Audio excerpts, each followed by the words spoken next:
has a lot of utility.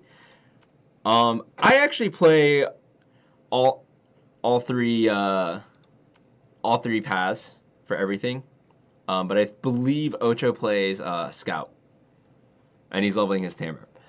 All right, so the last path is going to be the Paladin of Daylight. This one is, I guess, more of a utility buff kind of path. So the first skill you get is a skill called River of Time. It silences all enemy players within range. So if you like PvP, this might be something you want to look into, and it pulls them toward the Paladin. So it's kind of like it's a lot of CC mixed together in one. You also get this active skill called Aging after you enable it. So you can stop the cast time for River of Time, and then deals damage to all the players in range, and then it silences again. So this is great for shutting down any casters that you have to deal with in PvP. Also for any pulls that might have a lot of casters that you might want to shut out.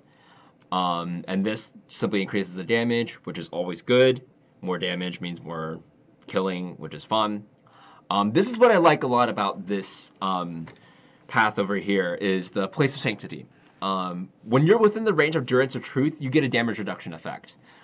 This is great everywhere. As long as you have this Paladin, you might want to consider bringing it in for bosses that might hit harder. 1 hit point means you're still alive, guys.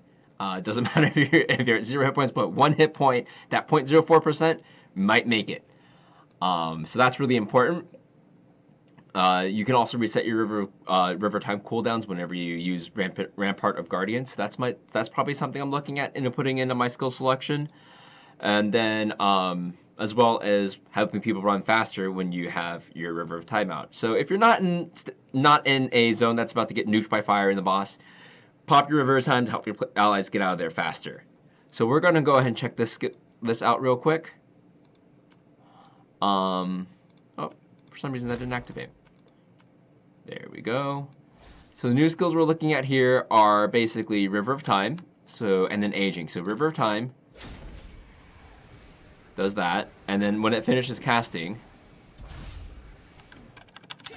it lets me go free again. You do want to actually pop your Aging for when that happens, so that you can do massive damage again. So let me go ahead and pop the River of Time, and then you can see the damage there. Obviously not the greatest, because my gear is awful. But that's the whole concept of that